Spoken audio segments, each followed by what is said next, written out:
All right, folks, we are live on. Actually, I don't know if I told you this, Julian, but this is my first podcast episode. And coming across your videos, man, they honestly inspired me because I've been looking for people to talk to and people doing amazing things. And yeah, I came across your work and just was absolutely mind blown with what you're doing. Um, so, can you tell us, where you're from and how old you are? Yeah, my name is Julian Brown. I'm originally from Tennessee, Chattanooga, Tennessee, and I'm 19 years old. 19? Jeez, dude. 19 years old and you're coming up with this. I think I was probably smoking weed 3 times a day at 19. So you're doing a little better than me. So one thing I wanted to show everyone, this is how I originally came across Julian. This was the first video I saw on, I believe, TikTok it was. And go ahead and play that for everyone. In the ocean. Not a bloody problem. This here is my microwave pyrolysis reactor. With this, I can turn plastic waste into fuel. So first, we need to load her up with plastic. She'll gobble up just about any type of plastic, but I fancy using plastic bags since they're rarely ever recycled. After that, we gotta switch it on, and once the microwave starts heating up this plastic, a vapor forms, and this vapor is syngas. And this syngas is just like propane and natural gas, and it can be used in all applications where gaseous fuel is necessary.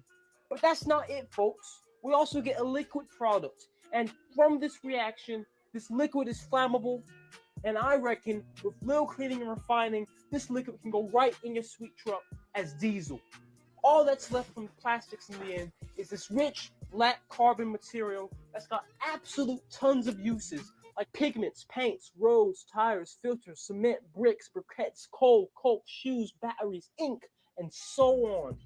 If you're interested in this project and you want to support the pyrolysis tribe, make sure you go check out my YouTube channel. Subscribe to me there and follow me here. Peace out. Man, so that was my first introduction to you. Um, Geez, man, you have created a machine that legitimately takes plastic and turns it into gasoline. And you can use this for actual cars, anything that uses gas, correct? Yep. Yeah, man. So tell us a little bit how you even got into that, what inspired you to even begin this whole journey. Yeah. So my junior and senior year of high school, I was a welding student. So I would do um, dual enrollment. I'd spend half the day at school, half the day at welding class. So that's how I learned how to weld, which was a huge part of this. So Awesome. in the middle of my journey of welding, my senior year of welding, I got my hand cut, and my right hand, my tendon was cut, so I couldn't use my hand for several months. So in that time of really not being able to do much, I started to do a lot of research. Now I've always been an environmentalist. I've always been, a solution-oriented person. So this was in 2020 when I really started this. Wow, only 2 years ago. Or Yeah, three, yeah, I guess. yeah, Yeah. yeah, just under 3 years. And I remember I read an article that said that in 2020 alone, like 3.4 billion masks were thrown in the ocean, and I was like, that's Jeez. crazy, because that Right. was the year that everything started, and like it's like it hasn't even been 2 years. There's already billions of masks in the ocean. Like they're finding Right. coral reefs and stuff. The masks are made of plastic, so that had me ask a question, right? Why aren't masks recyclable? Because they're Mm, contaminated, they're dirty, they're whatever. great So there question. needs to be a way that we can recycle plastic. That's not, there's no segregation necessary. There's no, oh, it doesn't matter if it's clean plastic or dirty. It doesn't matter if it's medical, if it's not. So the first thing you think of like a way to just get rid of everything, no matter what it is like a fire. But if you burn plastic normally, all these toxins come out. So I did research, and that's how I found the process of pyrolysis, which is essentially burning without oxygen. So you know how a fire has a triangle. You need heat, fuel, and then air. Well, in pyrolysis, we have the heat and the fuel, but we take out the air. So we put plastic in Interesting. a completely closed container. No oxygen is able to get in there. Mm, And then we heat up that container. So when that happens, instead of the plastic forming all these toxins that form from when oxygen is present, like for right. example, the toxins is like sulfur dioxide. You see the dioxide, that's the oxygen in there, for example, right? Interesting. That can't form without the oxygen. So instead of it breaking down into smoke and fire, it actually, with no oxygen present, it breaks down into its basic building blocks. Plastic is made of petroleum or crude oil, so it has all of the same energetic properties in it that we get out of when we, normally refine like crude oil into diesel, into gasoline, jet fuel. Think about Okay. plastic like the solid form of it, right? So, I spent a lot of time doing research papers to figure all that out, and then it came Right. to actually building it. As soon as my hand healed, knowing that this was possible, I went ahead and started building it because I started doing research on YouTube, and then there were some YouTube videos on people who just built little small reactors and stuff. And yeah, so that was the start, really, just knowing that it was possible. Right. Dude, now when you say you were doing research, was it just online? Were these books? Were there other inventors that inspired you to kind of get into this, or was it really inspired by just seeing the masks and being like, what can I do with this situation? Yeah, so the master what sparked me, right? And when I started doing research, it was a ton of research papers, like scientific research papers. And then, like Okay. I said, YouTube videos too. There's this YouTuber, his name is Hazel Kim. He has this pretty big video on YouTube. It got 1 million views. How to build a plastic to fuel reactor. So that really inspired me because it's one thing to know that this is possible, but then another thing to know that this is possible at like a small scale. Like I can do this because Right. some things are like that's too big for me. A You know, 100%. 100%. and I had to know like, yeah, okay, it is possible to do this in my backyard because that's how I've been doing it. Right. You Right. would normally never think, oh, I can make gasoline in my backyard. Yeah, and that's what was so impressive when I saw the videos. Not only were you making it in your backyard, but you said you're 19 years old, man. I mean, to even be thinking like this at 19 is fascinating. Then to have the capacity to actually bring it out and start constructing something is unbelievable.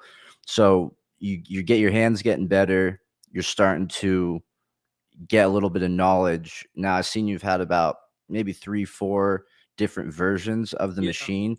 When you started with your first one, was it numerous trial and error, or it started kind of working right off the bat? How did that whole process Yeah, go? it was definitely a lot of trial and error. Mainly because I always knew that I started this because this was a worldwide issue. Plastic, all the Right. masks. So this had to become something that was going to change the world. And when I built the first ever reactor, just based off of the stuff I found online, I noticed it was super inefficient. Mm, Basically, in short, I talked about we heat up the plastic in a closed container. Well, I was heating it up. Most machines use a propane or natural gas flame to heat up the container, which then will heat up the plastic. That's a interesting. three-way. Okay. Heat needs to go from the flame to the container, from the container to the plastic. That's inefficient because there's a lot of loss between them. And think about it like this: the container will always be hotter than the plastic itself. So that really had me Mm, thinking. Being a solution-oriented person, I was thinking, okay, how can we make this better? Because I know this needs to be at a position to change the world, but it has to be done better, right. to more efficient to get to that point. So I started to think, okay, what heats things really quick? Electricity. And I was thinking things like ovens, thinking things like, even those little tea machines, right? They heat up water so quick. So I was like, Right. okay, Right. electricity is really efficient, really quick. But then I was like, okay, well, if I thought about like an oven, right? Because it has heating elements. Okay, that works. But then what's even quicker than an oven? A microwave, right? Mm, And that's what clicked my mind. Okay, how can we use microwaves to heat up the plastic? Because microwaves, not only do they heat up quick, but here's a very important part: they heat up from the inside out. They don't have to travel through a container to then heat up the plastic. No, they heat it up directly. got it. That's how I then went from just building a regular reactor to innovating my first ever microwave pyrolysis reactor, which is where all of this really started, because then that opened the door to, okay, this is a way to do this that can change the world because this is very efficient. Right. Man, that's fascinating. So, are you using the entire microwave, or are you taking different parts? I think you're saying like you found a generator or something that you'll kind of take apart, or are you utilizing the whole microwave and then kind of building around that? Yeah, so my very first one, when I was just doing little trials and errors to see if this was possible with microwaves, I did do it in microwave bodies and stuff. Okay. One of the things about this process, I'm getting called. 1 second. Yeah, one of the things about this process is, once again, has to be closed container, no oxygen, right?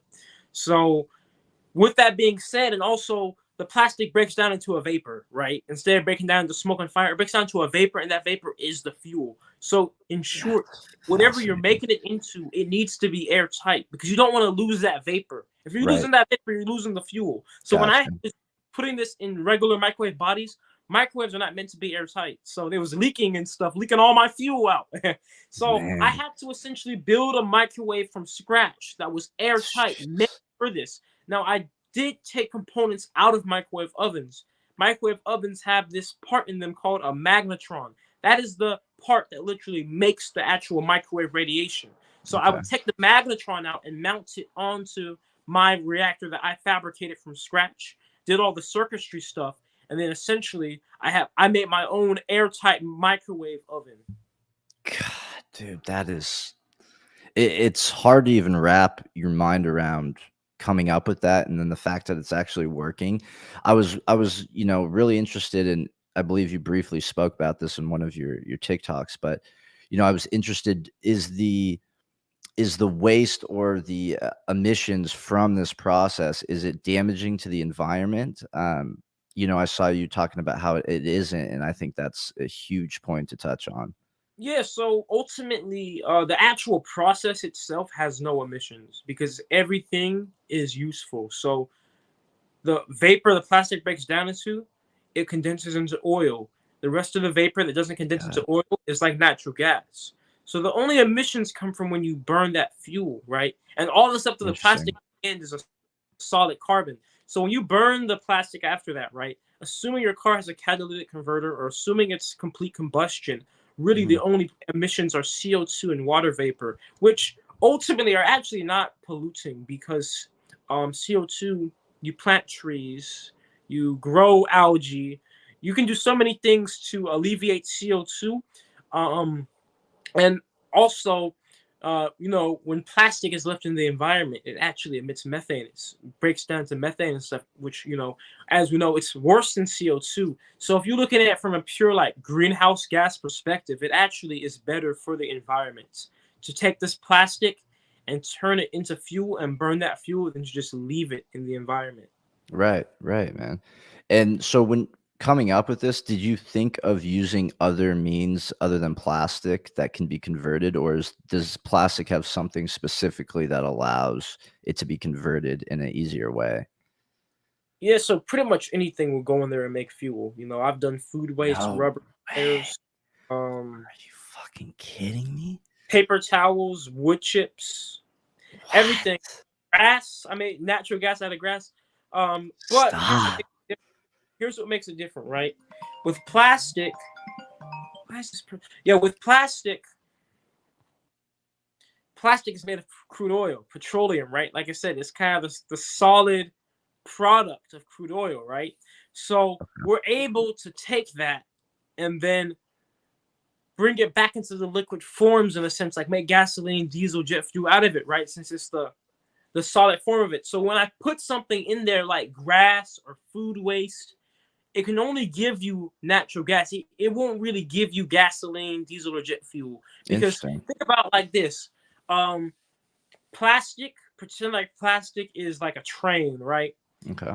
That's how long the chemical chains of it are. That's why it's not biodegradable. It's too long. We take gasoline and diesel, the liquids, they're like shorter trains. They're still long trains, but they're shorter trains. Now you take something like grass, something that is completely biodegradable, it's like a single train car. Right. And Gotcha. natural gas is like a car. So you can always break down something like uh grass into something smaller, but you can't make grass into something bigger. You see what I'm Interesting. saying? Okay. So Absolutely. already so big that we can break it down and then get these other smaller chains out of it that end up being the oils, the gasoline, the diesel, the jet fuel. But when you put something there like Interesting. food waste, which is already small to begin with, it can only give you something smaller, which is natural gas and Okay. water. God, that's fascinating. So when you're looking at all these designs, you're saying you found someone that kind of had something on YouTube. Did you innovate something? I mean, it sounds like it was the microwave, but was there something else that you see with your machines that other machines aren't doing? I saw you had a patent out, so I don't know how much you can speak about it, but Yeah, so the I'm curious. microwaves are actually not the proprietary feature. There have been, there have been microwave reactors, tons of research papers on them. The things that make mine different are, for one, the design, and two, the unique stirring mechanism. So you know how your microwave at home has a turntable because it makes things be I heated evenly. Dude, You I know know, nothing I about said, microwaves, so I'm learning this all from you okay, in real but time. when you put something in the microwave, it spins around, right, to be heated up. Right, right. It's a turntable. So I essentially put, uh, you know, innovated that within this device, a turntable like mechanism Mm. which allows the plastic to be heated evenly. One of the big issues with microwave pyrolysis over regular pyrolysis is microwaves only penetrate so deep, right? You have to agitate the plastic around in there.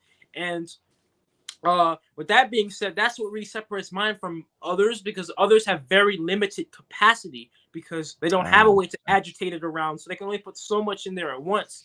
But with my unique design, patent pending, Yeah. we're able to be agitated around and evenly heated from all arounds.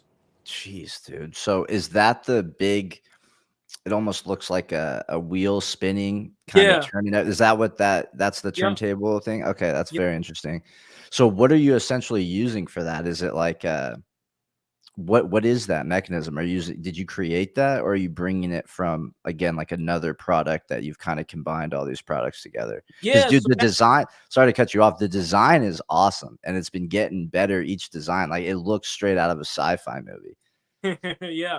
So the unique turning mechanism is not like something I just came up with on my own. It's Okay. actually it's called an auger, right? A screw auger, and they use it in food industry to move food around in conveyor machines and stuff. And Mm. um I just had to have the innovative mind to think, okay, wait a minute, let's apply that to a reactor which also has microwaves in it. And there are some more unique parts of that design that I can't get into because it's a little bit Sure. proprietary. Okay. However, Okay. in short, yeah, that's how it works. There's like a screw in there that basically moves the plastic along and agitates it at the same time, and it also allows microwaves to interact with the plastic. God, that's so interesting, man. I mean, you know, I've been watching a lot of your videos, and one of the things that I think you point on a lot is wanting to change the world and wanting to make something that can impact the world. Is that something you've always felt the need to, or did kind of you coming up with this, you realized, and what do you think the impact of a machine like this can do for the world if we can do it on a big scale? Sure. Yeah, as I said from the beginning, it was always about changing the world, with me It's and awesome, getting man. rid of plastic waste from that was always my foundation beyond anything else. That's what motivated me in the days where I didn't even want to do it anymore, because it's a Right. lot of work to do this stuff, a lot of money. But I just made that my motivation because I believe that this is the next step for all of humanity. Because beyond just getting rid of plastic waste, this changes everything. Now we're not going to have landfills anymore. Now we're just going to have these. Now behind every gas station or Mm. every fast food place or every mall or every casino, you don't need to have a trash truck pick it up. You can just turn it all into fuel right then on the spot. It just changes everything. It changes the mindset of all of civilization, because now Right. you see litter on the road. You're not like, oh, that's just trash. And you're saying that's money, that's value, that's energy, that's fuel. Right. No, Right.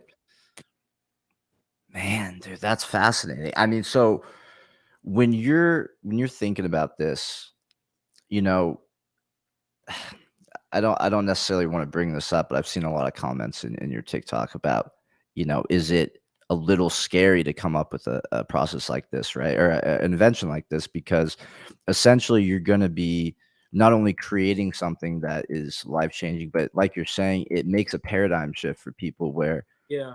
wow, you can do this to this. We don't need to do that, which is going to disrupt probably a lot of major companies, right? So, do you, man, are you nervous when you're going into this world, or how do you think about that type of stuff? People always say, am I worried about like the government or some big companies? Honestly, I mean, I'm aware how they work and how they operate and stuff. It's really not them I'm worried about. I'll tell you what I'm worried Mm, about. I'm more worried about just the common man. You know, when you look at people like John Lennon, Nipsey Hussle, all these people, you could say martyrs in a sense. It was not some organization. Like, it was just a simple man that was jealous or something. And, I have noticed in my comments, there are some people who are just like, they just ooze very envious energy, Mm.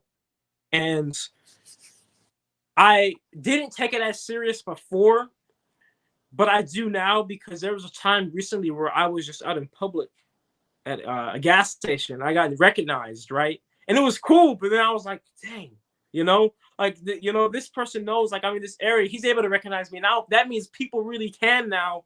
And it's going to get to a point where it's like, it really can be a risk to just go outside. Not because I really think that some big company is going to get me, because actually I believe this technology benefits big companies, government, Interesting. but necessarily somebody who may be just jealous of what I'm doing for whatever. Maybe like they wanted to do something like change the world, they didn't get to it. Because like I said, it's just interesting. Because like I said, I read those comments, and some people, they just like have such a strong envy to them, and it just makes me wonder, like, what happened to them to where like they really are in that mindset, right?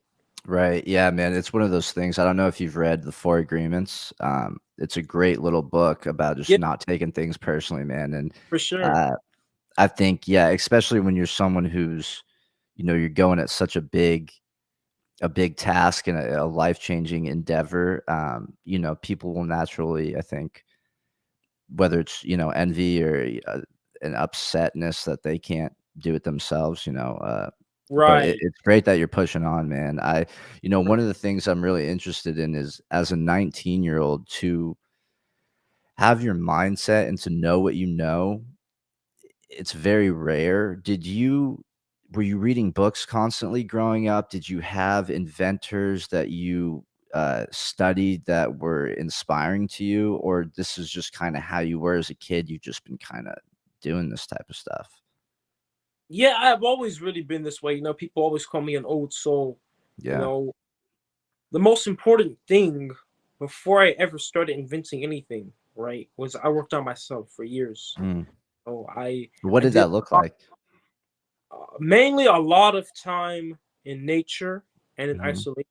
You know, I would do things like I garden. I would go to a forest bathe all the time, tons of time meditating in nature.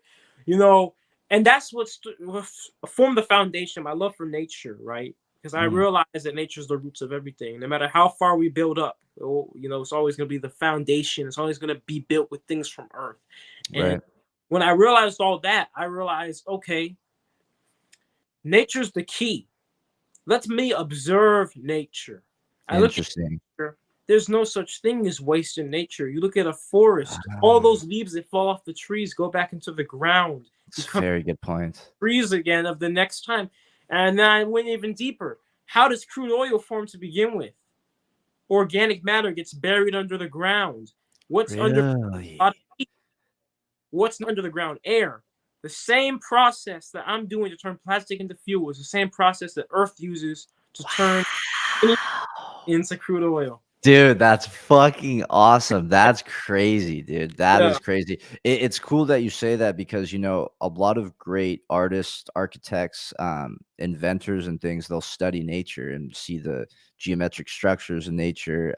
So that's cool that you kind of just naturally did that. You mentioned you Yeah. meditated. Do you meditate and kind of try to get in a blank mind state, or are you almost trying to tap in and see if you can kind of receive some kind of insight in that type of a state? Yeah. When I meditate in the forest, or in nature in general, I usually tap into more like I want to communicate with like Mother Nature, you know, Gotcha. that like I want to communicate with the earth directly. And I do, at least from my Yeah. perspective, I do, and I do get genuine answers, and it's so rich.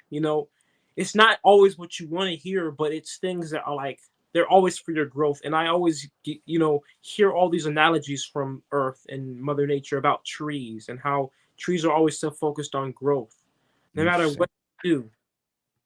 That's what it's all about. And when I look at it that way, when I look at it about growth, it made me realize that everything that happens bad or good, that's all up to our perspective, right? Mhm. It's all for our growth. We're a tree. You're always branching off. You're always growing. You're always reaching towards the sun, which is your fullest potential. And like I said, knowing these things, building that real foundation, that spiritual foundation, is what gave me the willpower to keep going and to really do this, because I believe that it's very tough for a lot of inventors because they get so focused on the invention. They forget that Mm, you are your biggest project on this world. You as that's yourself. brilliantly So you have said. That's brilliantly said. Dude, that's so true, man, and hearing it from a 19-year-old is pretty wild. I feel like I'm talking to a 65-year-old, low key here.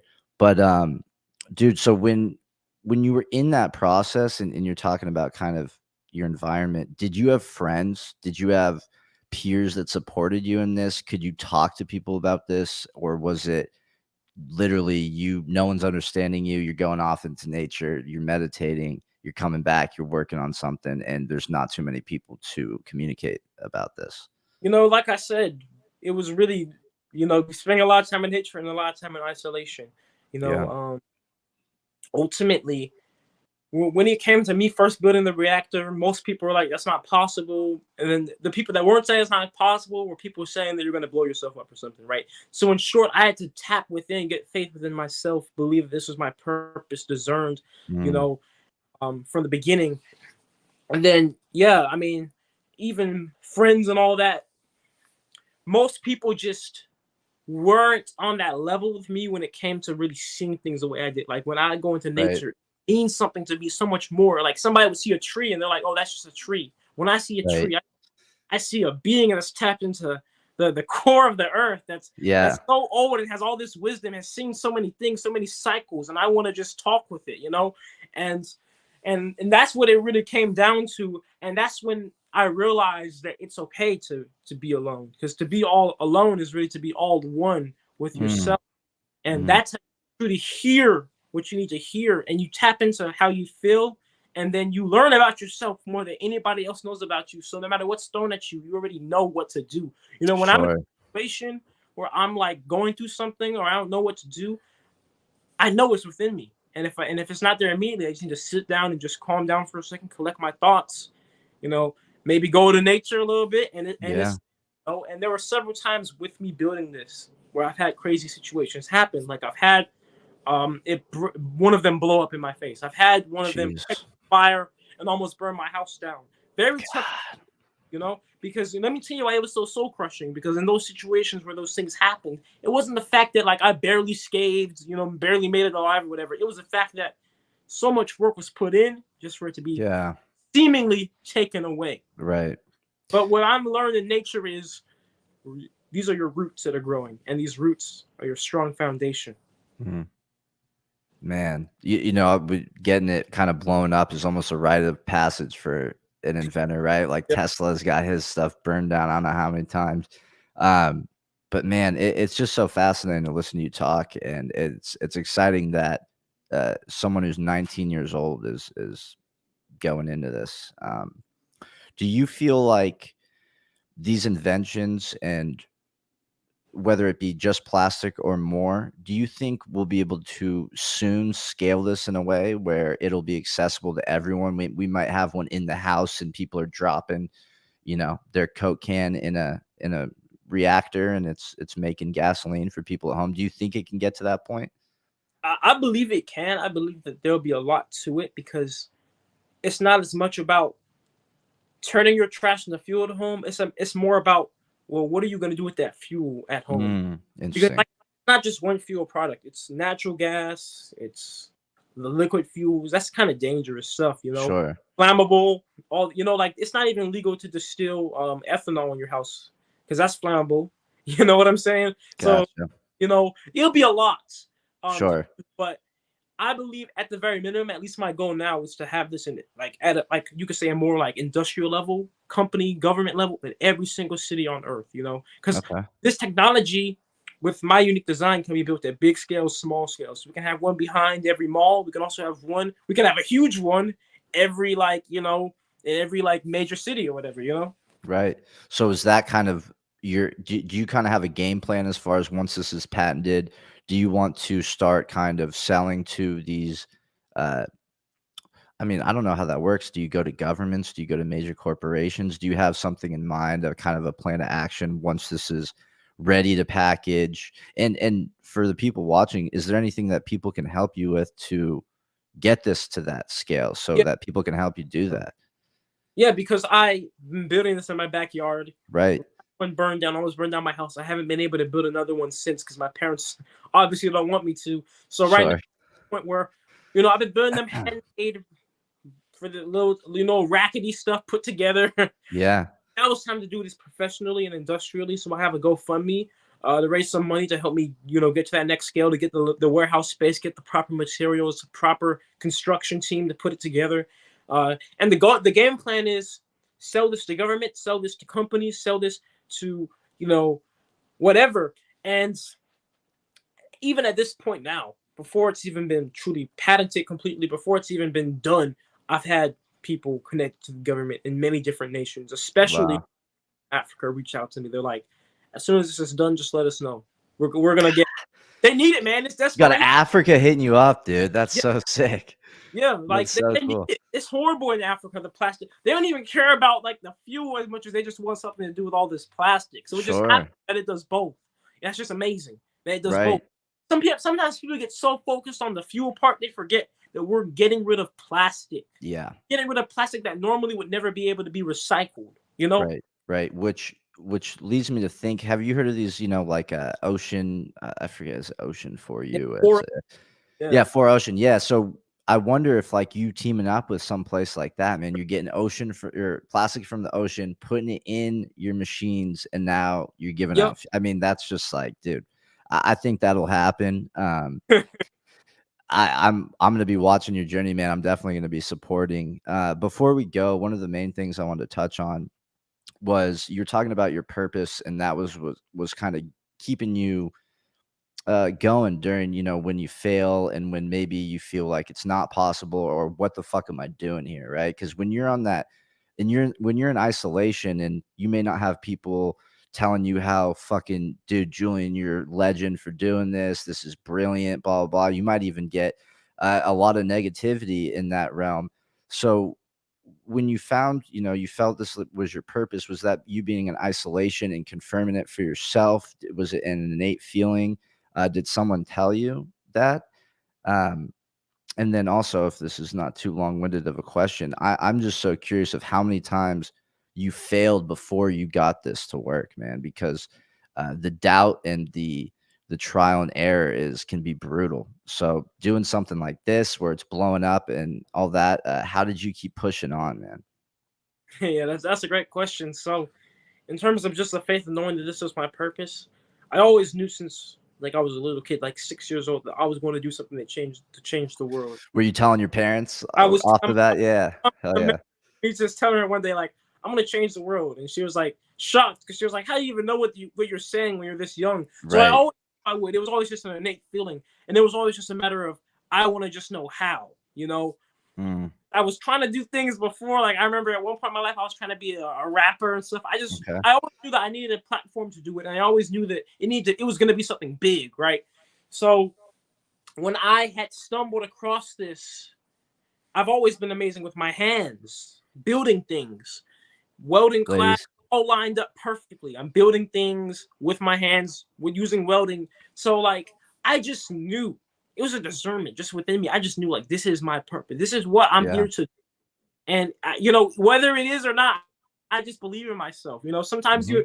you have to have so much faith in yourself. It's almost like you're lying to yourself because that's what it looks like from the Yeah. outside. Everybody outside was like, 100%. "Why are you spending all this time? Why are you spending all this money? Why are you out there at like 6 o'clock in the morning when it's negative 32? Not negative, like when it's below 32 degrees outside, and you're over working on this thing, like Man. it's just like it's something about it. When you're on your purpose, you just know it's a fire within you that just like cannot be quenched. And there'll be days where it would be super tough. Like I wouldn't want to go out there because my hands are freaking numb and stuff, or it Right, was man.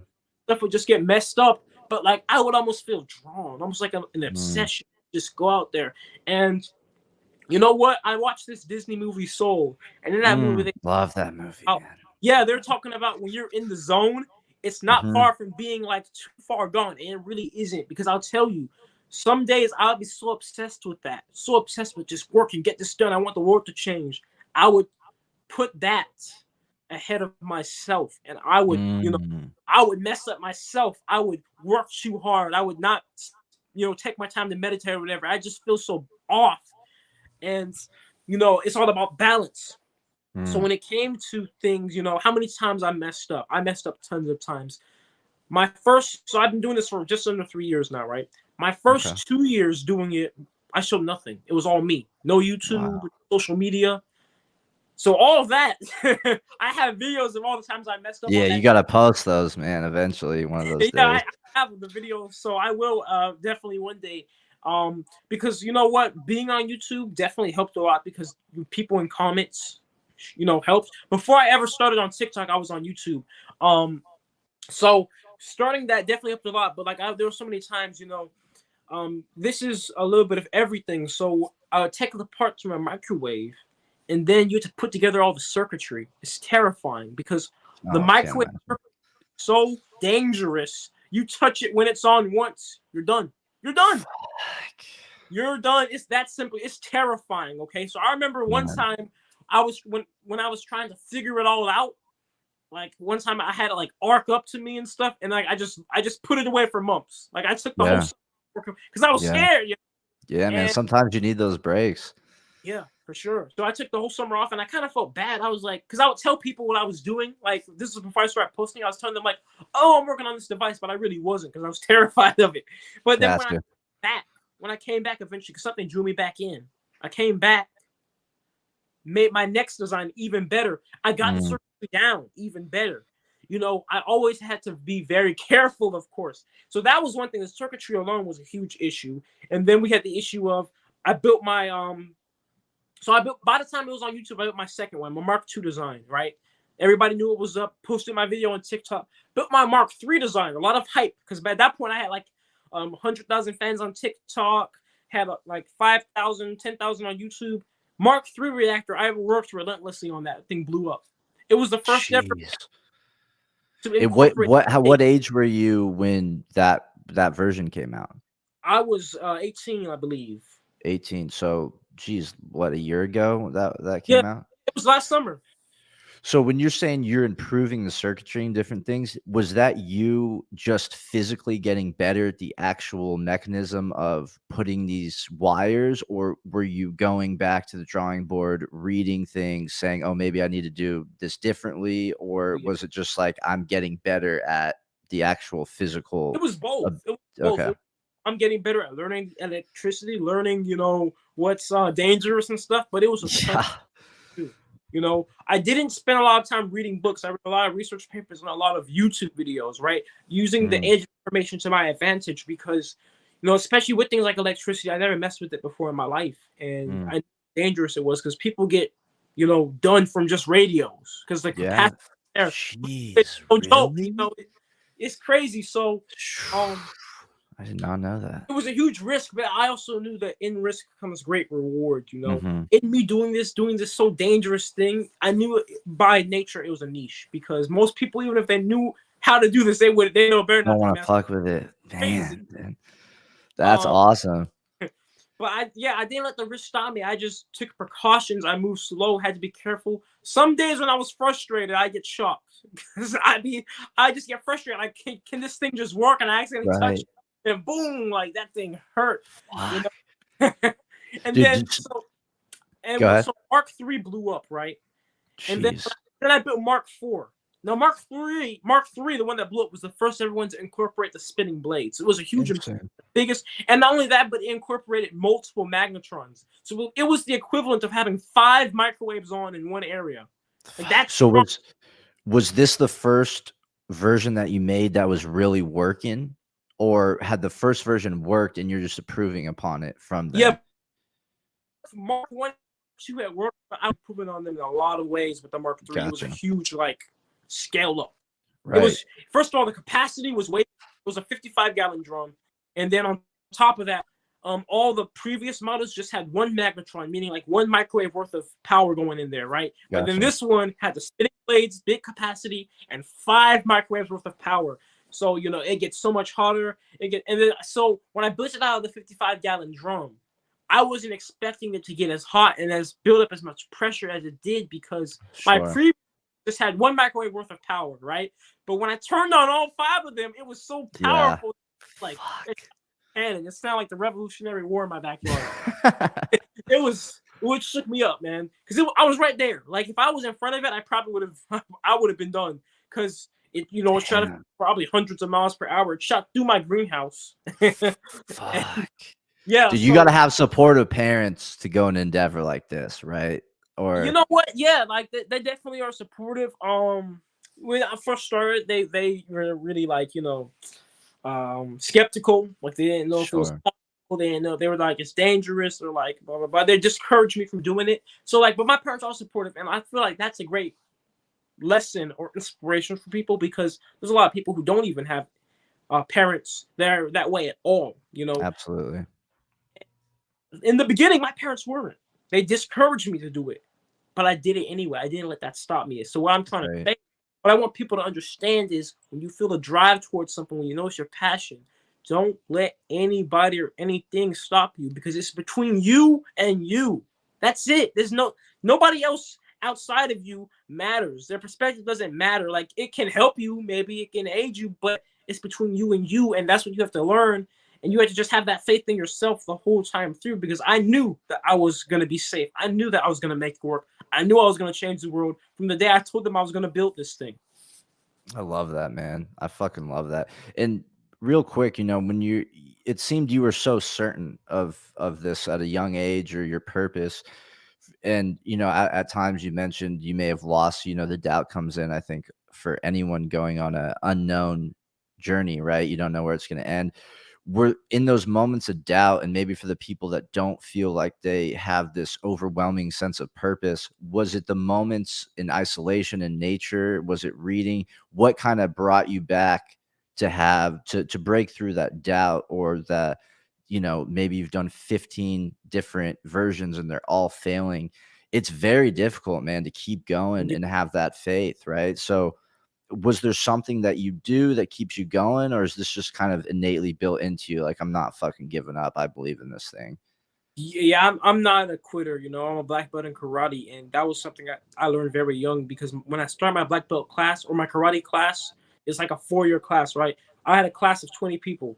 By the time I went to get my black belt, I was the only one left. Everybody else had left long before black belt test. So I never was a quitter. So that's an innate thing in me, for one, but for two, my foundation was so strong. As I say, nature is something that's always going to be here. Nature will always have our back. Nature is the oldest technology, the best technology. So at the end of the day, on the days I just feel so worn out, I want to just take a break forever. It was motivation for me to just go into nature and see litter. Be like, I have been gifted the chance to do something about that.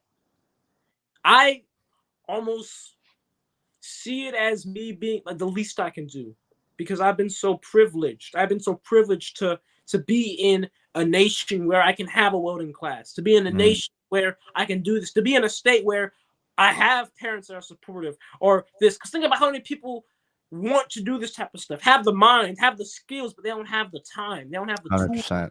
Or I have 100%. that. It's the least I can do for those people who can't. For me to at least, do this until I die. Yeah, man. Like, that's how I always saw it. Like, it's just it's just like it's like paying homage, being grateful for all the opportunities I've been given, making the most of them.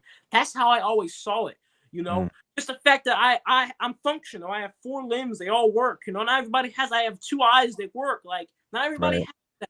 I mean, I just feel like it's the least I can do to use it to the best of my advantage to improve all of humanity. So those are the types of things. And then, of course, my love for nature, because nature did so much for me in my time when I was so isolated, because, that's a disadvantage to being an old soul. You grew up so quick. You're not really got friends in high school and stuff. You don't really got close people. Only person I really had was nature. So it was so much for my growth. And when I would just look into nature and just see how the disrespect happening, just ignorance, us as humanity, I'm like, I know I can do something about that. I will. So between those three things put together, I'm an unstoppable force. My success is inevitable. God, that was a brilliant, brilliant answer, man. I fucking love that. I've loved everything you've said here today, man. I think there's so much gems, and it's again bizarre to hear out of a 19-year-old. Um, I know we're kind of running out on time, man. It's been such a pleasure talking to you. Is there anything you'd like to say before we close this out and hopefully have another chat too, man? Because this was awesome. For sure. Yeah. I just want everybody to remember that at the end of the day, you are the only thing in your life that is separating you between you and success is you. It's your Mm, mindset. It's your spirit set. Have your spirit set on it. Have your mind set on it, and it will happen. It's just like the laws of nature of the universe. You work hard. You put some stuff out there. It will come back. There were so many days I spent so much money. mhm. Spending all my money I was making from work on this reactor, and I just always knew it's gonna pay off. It's gonna pay off. It's gonna pay off. Still to this day, I'm spending. I haven't made any profit. You know what I'm saying? But Right, still, right. I just know, and I don't let things around me try to tell me that it's not. Because from the outside perspective, even just your family, because they love you, they're gonna tell you like, "Yo, you're spending all your Yeah, money. What's wrong with you?" yeah, They love you, but you can't let. If you know what's your path, then don't let it stop. If you're just doing it for somebody else or something, sure, okay. But if it's for you, it's for you, and nobody will understand that but you. So just stay to that, stay focused, stay diligent, and also let me tell you something. Advice I had to learn: it's okay to take time. It's okay to to mm, to grow patient. I have to learn that, I was told by nature that good trees take time to grow good roots. mm, mm. I'm so ambitious, I'm so driven. I want it right now. I want it overnight. I want it now. Right, right. Often will get so tunnel vision wanting it now that I actually end up messing it up so it gets delayed further. I end up, making it worse than it has to be, stressing myself out more. And I also learned from nature that, the only time that things are painful is when you just don't let go. There'll be Mm, times where I just want this reactor to work that night. And I worked so hard right. that night and it would hurt because I wouldn't just let go of Yeah, it. Let me just do it tomorrow, you know? yeah. So that's what I want people to learn. Those lessons that I had to learn the hard way doing this. That it's okay to just take time. It's okay to let go in the moment. There's always the next day, and just always Love be driven that. in yourself beyond all else and set that foundation. Before you go to inventing anything, invent yourself. Invent Mm. the version of yourself that you can be. That's so well said, man. And I just want to thank you for what you're doing, man. I think it's so incredible. I believe in you. I think this thing's gonna take over, and it's just been such an honor. I learned so much this hour that we've spoken, and it gives me hope, to see people with your mind that are this focused on helping the world, man. So I really appreciate what you're doing, and I'm definitely going to look forward to helping and investing in it in any way I can. And yeah, man, let's get this. Let's get as many people just you know, if more people cared about the world and really took some time to themselves, I think more people would have realizations like you. And yeah, man, it's just so cool to see what you've been doing. I appreciate the time so much. Absolutely, man. And I appreciate you for having me on here, man. Absolutely. It's Yeah, great to dude, thanks for inspiring the first podcast, man. I've been sitting on this for a couple months, and I saw your video. I'm like, there's no way I'm not talking to this guy. And you're in Atlanta, correct? Yes. Cool, man. So I should be out. We'll maybe have to link up and check things out, man. Absolutely, man. Thank you. Yeah, man. All right. Well, Julian, thank you so much for coming on. And hopefully we'll talk again soon. But until then, keep killing it. I'm looking forward and following your journey. For sure. All right, brother. Have a good one. All right.